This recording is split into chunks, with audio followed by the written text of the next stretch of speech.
Alright guys, so today I am seeking out the ultimate preparedness bug out property for the apocalypse. This is episode, 3 or 4. Today we're in the great province of Saskatchewan and I've stumbled on an interesting property and I think this person was trying to get my attention, so congratulations, you did.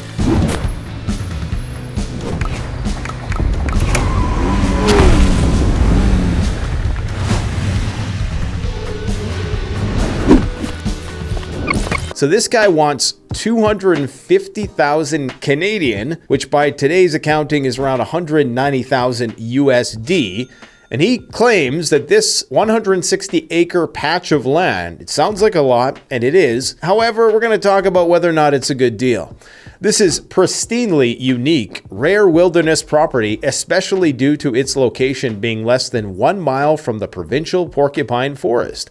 The land has a multitude of uses. In particular, it is safe and ideal. SHFT property. I think he meant SHTF property. Hit fan the. This property is also a safe distance from any potential civilian or military targets in the event of an international armed conflict. I know you're watching the channel and you're doing this on purpose. That's okay. You've piqued my interest as a result of that. Access to the property is by Bush Trail Road from the north and south, and is exactly how and why this property remains protected and pristine. As a result, one can then appreciate and excuse the absence of paved, public, urban, mall-like access to this property reflects. I think this guy listed this. I think you should have let ChatGPT scrub this, bro. The price reflect today's true price and not what previous years, as well as being approximately a third of the price of the average Greenland tangible hard asset, as opposed to a flat or digital asset that are backed by nothing. Oh, a fiat or digital asset. Right. The property is priced commensurate with that of the ongoing asking prices of an onset replacement cost of a comparable hard asset being okay, you lost me there, but I get what you're trying to say. I would say if you were serious about selling this property, actually show us some images. So we can only go on what's in the satellite record. So the first thing I do is I've outlined the property for us here. As you can see, there's no direct road access. So you would be reliant on easement access to get into this property and out of this property, meaning that you would be crossing over somebody's land. For me, that's an automatic deal breaker, if I'm being perfectly honest. As a recreational property, I would say this is perfectly acceptable, but at the price point, it's a little bit steep compared to other things that you could possibly get. Now, if this is actually fully wooded, we can't tell because we don't know what kind of trees these are. A way that you can kind of check to see if there's conifers on the property is you go like this. We're going to go to historical imagery. So this picture was taken on June 5th, 2025. So we know this is summer. If we can find one with September, okay, so September shows us that there ain't nothing here. there's no trees. Oh, maybe there is. Sometimes the satellite imagery is weird. Judging by this though, this looks like a lot of shrubs. It doesn't look like a lot of actual forest. If you look right next door here, these trees look a lot taller. 2013.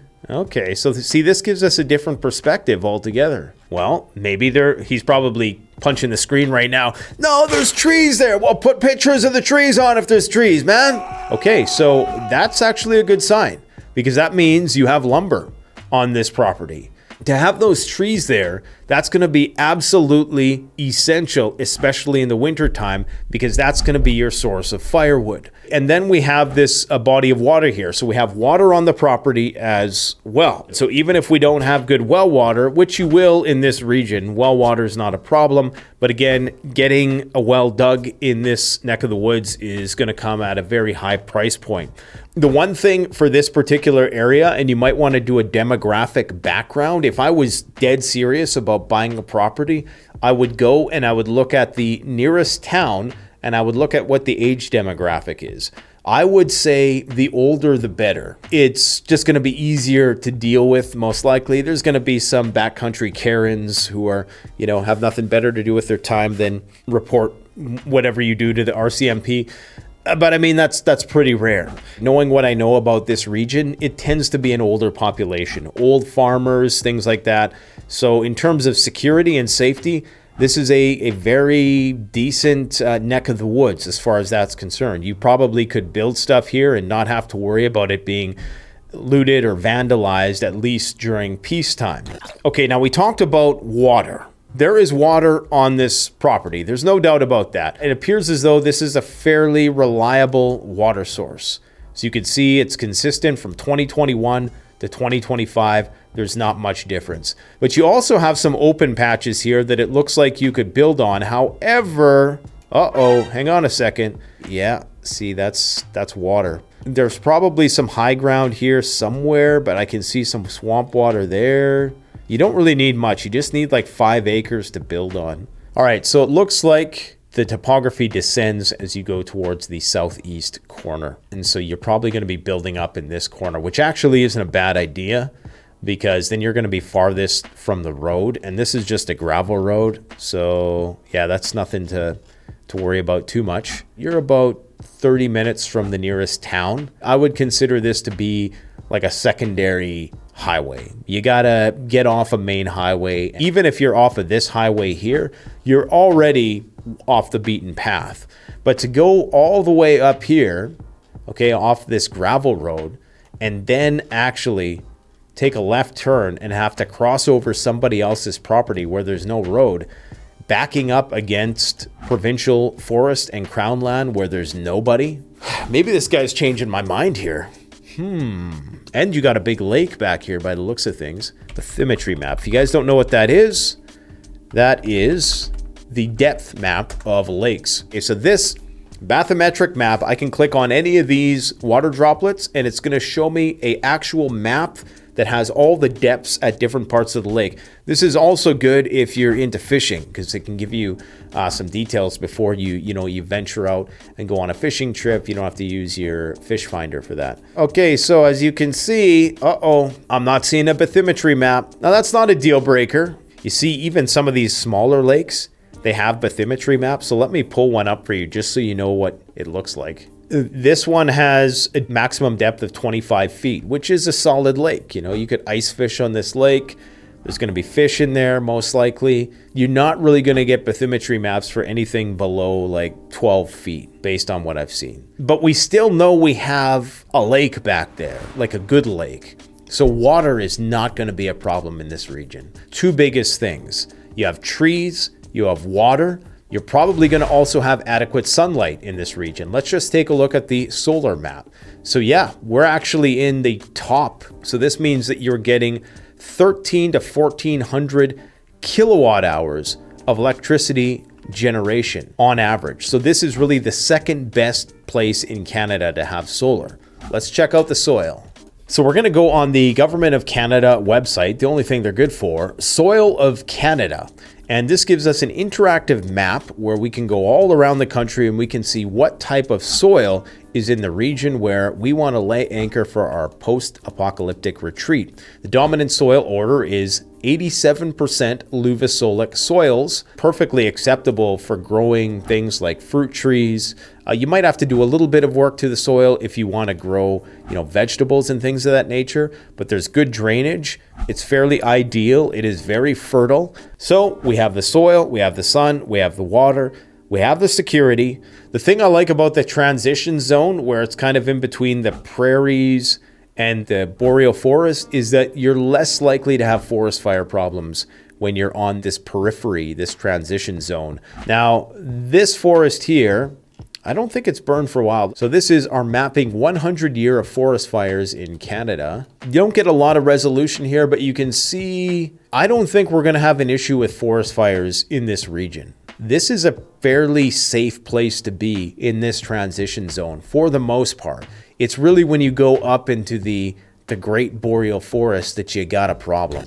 We have water, we have solar, we have decent soils, we have an abundance of wood. The hunting is going to be great here. You're going to have your waterfowl, you're going to have deer, you're going to have elk, you're going to have moose, you're going to have bear. You're going to have every animal that North America has to offer in this 160 acres, with the exception of maybe cougars and grizzly bears, and who the hell wants those around anyways. Security, looking pretty good as well. It has low population density. Obviously, it's clear of any major military threats or places of interest and no critical infrastructure. In terms of the plant hardiness zone, this is going to be 3A, which is not that great. I mean, it's really scraping the bottom of the barrel in terms of what kind of crops. We can grow wheat like nobody's business. You're not going to starve here. You can grow all kinds of root vegetables. And honestly, you can grow a significant amount of vegetables. The growing season is just that much shorter. You can make up for suboptimal plant hardiness zone by simply building infrastructure. Building a greenhouse on the property will add 2 or 3 plant hardiness zones because it's going to extend your growing season by a month on either side. Now you take that up to a passive solar greenhouse, you can grow stuff year round, and you'll be like my buddy Dean over at Arcopia, growing bananas in the dead of winter in Saskatchewan in -30 with no electrical inputs. Another thing to keep in mind is that the plant hardiness zone today and 40 years ago is completely different. Most of Saskatchewan used to be 3A with some little patches of 3B. Now, we even have regions in the south that are 4A. And that is because, of course, things are getting warmer. The growing season is getting longer. This is what most people don't think about when they're buying property, is that in 20 years, the climate's going to be different. Okay, so this is a year-to-date precipitation map. So we're in the 325 to 375 millimeters per year range. It's not drought-like conditions, but it's also not that great. So this is our accumulated precipitation map. This is for the last 5 years. This place right here is probably a big no-no. I would be very reluctant to lay anchor in here because this could be a desert someday, if we're being brutally honest. Not a lot of rain. Now over here where our place of interest is, it's actually not that bad. It looks like there's 2,000 millimeters of rain more or less in the last 5 years. So what we have here is a perfectly acceptable amount of rainfall to do agriculture, certainly to have a horticultural homestead, not a problem. Now, in terms of cell phone coverage, this might not be a big deal for some people. If anything, I would say that if you can get away from cell phone coverage, that's probably a good barometer for population density. It looks as though we might just be hitting a cell tower here. Cell tower range is going to vary between 1 to 25 miles. In this particular case, because of the forest, you're probably going to get a worse signal. Now, you might have Starlink, you might not care about self-service, you might want to be off the grid entirely because you don't want the government to be able to track you. But for emergency services, in terms of proximity to a hospital, actually not that bad because this town here, Priestville, is not too far to the south of there. So you're looking at about a 50, maybe, half an hour drive. Now, if you're prepping for full-blown SHTF, all right, let's just take a look at radioactive fallout. Let's go to Nuke map. So we have our nuclear missile silos in North Dakota and in Montana. We're going to drop a nuke right around here, all right?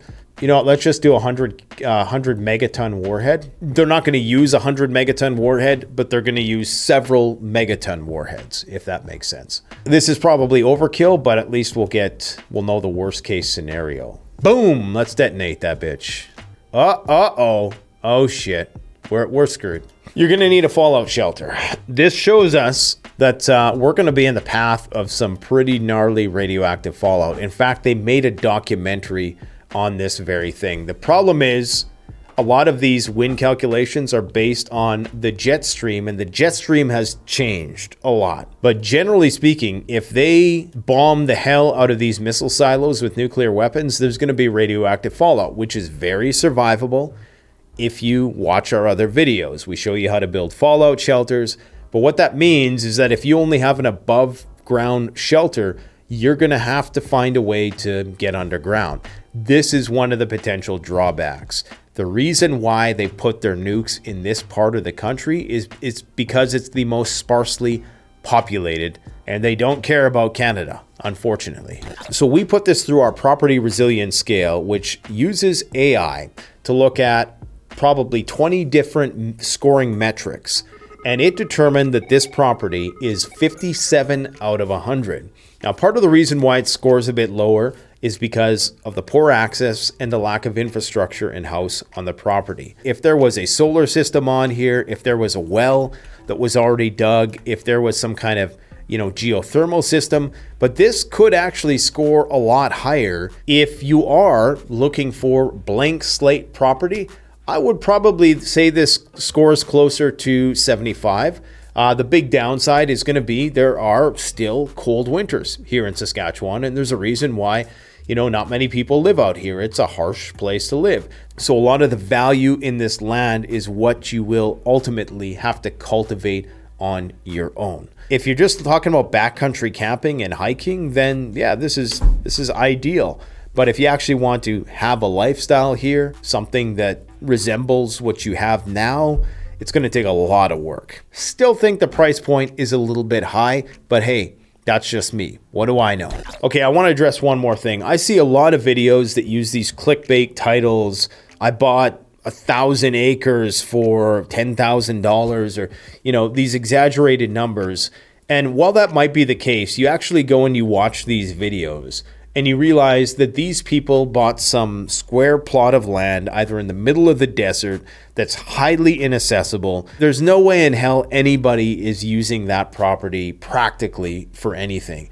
That is why I don't even bother with that. You're not going to see me review these dirt cheap properties that are completely inaccessible, that don't have any trees on it. Yeah, I could go and I could scour and I could find the absolute bottom rung of things that you gotta portage to or hike to, or take a horse or a seaplane to find these places or access them. But nobody is realistically gonna use that land. Maybe the hardest of hardest core preppers, the 0.0000001% of people want that. Most of us aren't going for it. It's impractical, which is why I'm not doing those kind of videos, because they're very misleading. It's just a gimmick that they use for views. Anyways, guys, let me know what you think about this property in the comment section below. I will post a link as well if you're interested. Take care. Canadian Prepper out. The best way to support this channel is to support yourself by gearing up at CanadianPreparedness.com, where you'll find high-quality survival gear at the best prices, no junk, and no gimmicks. Use discount code PREPPINGGEAR for 10% off. Don't forget, the strong survive, but the prepared thrive. Stay safe.